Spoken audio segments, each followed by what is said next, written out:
I honestly can't remember any of the other trailers because of one trailer that looks so amazing, and that is oh, I can't remember the name of it, but it's the new Ryan Gosling movie. It's got Bradley Cooper. It's something through the pines, on the other side of the pines, something along those lines. And it looks amazing. I cannot wait for that movie. And it's by the director Blue Valentine, which was I like Blue Valentine. It was a pretty interesting flick. But this one looks really good. Ryan Gosling as a motorcycle like stuntman who starts doing crimes to support his family, and Bradley Cooper is a cop who is a cop to support his family, and it looks dramatic and amazing, and anything with Ryan Gosling usually is pretty good anyway. And I don't remember the other trailer. Oh, no, I do remember one. We got a trailer for Monsters University, which I thought was pretty interesting in a film, you know, a Nicolas Sparks cheesy romance movie to get that, but it wasn't really a trailer, it just kind of had like an advertisement, like, it's coming out. Here's a fake advertisement for the university. I'm excited to see that too. Alright, let's talk about the movie. Can we talk about the movie? Let's talk about the movie. So, Julianne Hough plays a woman, and you see at the start that there's blood and a knife, and you see that she like stabbed a guy, and she's leaving the town, and this cop is after her. And this is one of the things when I talked about earlier, where you know, when you're initially watching the film, you're like, why the fuck is this cop so dedicated into finding this one woman that stabbed a guy who, in my mind, and I guess maybe not everyone thought this, but I was like, oh, it's going to be her, it's going to be like her abusive boyfriend or something, or she had an abusive husband who she stabbed and killed and she ran away. So why does the cop care so much? And then the twist is, it turns out, and spoiler alert, the cop is her husband. Dun dun dun. Which, at the start of the movie, she stabs him. She sees him lying on... you don't see his face, obviously, because it ruined the twist, but you see, like, his hands stretched out and blood running on the floor. She leaves, she goes to a neighbor's, she cuts her hair, she dyes it, and she takes off. And he, apparently,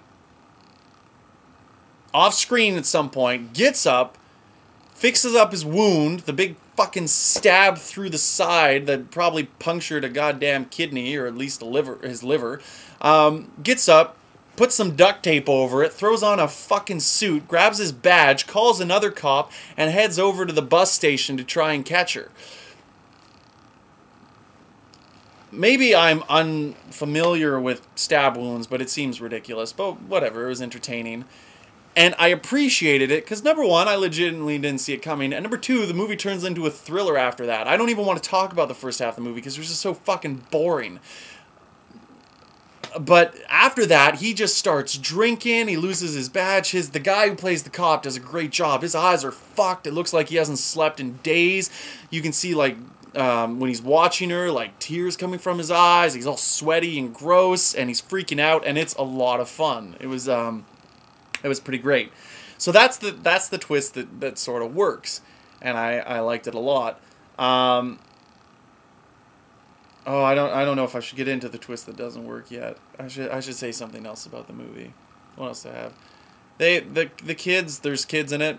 You know, Josh Duhamel's kids. They do a fine job for kids. They're, you know, one's really cute and one's sad that his mom's dead, but then he's automatically okay with it. Like, that there's a new woman, he's all pissed off that there's a new woman in his dad's life, but then, you know, the plot introduces the cop being the husband, and they just switch it.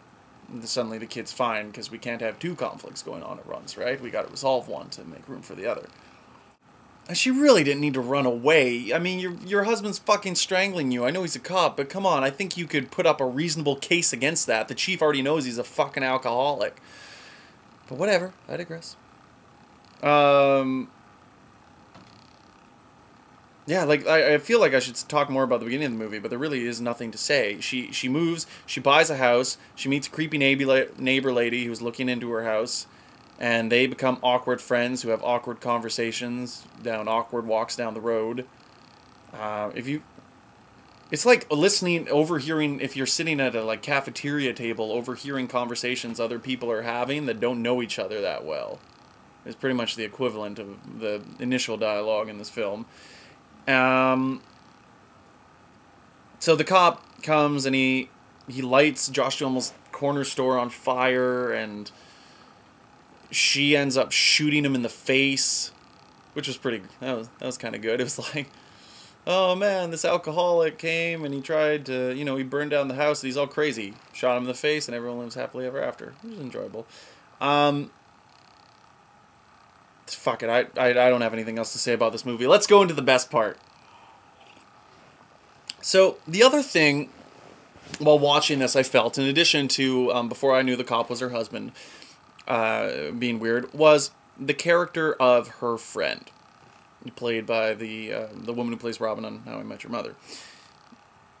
And when they meet, this woman is staring into her house, and which is already awkward, but they have an awkward conversation and they become friends, and like I said, they take walks down the road or whatever, and she shows up to, like, just casually give such valuable advice as when Julian Hough refuses a free bicycle from Josh Duhamel.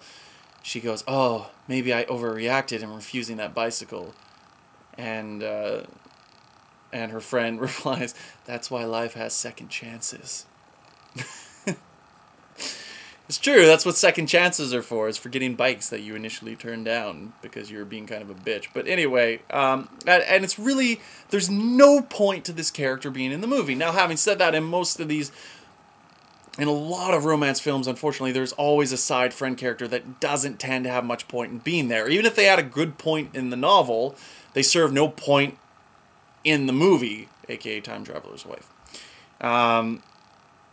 But even more so in this one. Like, literally, they just show her, like, watching things go on occasionally.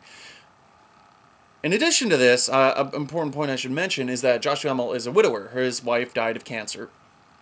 And, you may see where I'm going with this. And he has a series of letters that the wife wrote for their son and their daughter when they, on graduation, and when the daughter gets married and all this kind of stuff. So, at the end of the movie, we find out that one of the letters is for the woman he ends up loving. It says to her on it, and he gives it to Julianne Hough, and she reads it, and it's all about, like, my husband must really love you because he gave you this letter, and he's a really good guy, and please take lots of pictures. You can never have too many pictures, and all this stuff. And as the letter was being read, I was sitting there and I was like, this voice sounds very similar to the voice of her friend. That's interesting. It turns out that her friend was the dead ghost of Josh Duhamel's wife. And they dropped this on you with about 45 seconds left in the movie. Which has lots of plot holes, but beyond which... oh, you just have to admire the balls of that kind of move. The main character's fucking insane. She's insane. She's seen the ghosts of people she's never even met before. And it's not like another movie where you've established initially that this is the type of film where there are supernatural elements or ghosts can exist. They never have anything out of realism in this entire film other than a couple character reactions. And they just drop it at you at the end, like, oh, by the way, she's a ghost. They pull a Sixth Sense on you, but the Sixth Sense, it made more sense because you had already introduced ghosts to the film. Oh my god, I could not believe it. And how the fuck does that work? So the way she figures out that her friend was actually the ghost of the dead wife is because the letter at the end is signed Joe, and that's the name of her friend. Number one, could we not assume there's more than one person named Joe? First of all. Second of all, I know it's a rare name for a woman, but second of all, in all the time they were dating and hanging out, he never mentioned his dead wife's name. None of the kids ever mentioned her fucking name. She never saw a picture. There was no picture ever. She never mentioned her friend named Joe. Like, there was...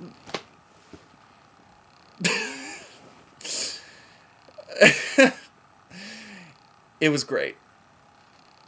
It was great. And you know what? This movie was better than the last Josh Duhamel movie I saw, because at least he wasn't getting face fucked by a cat.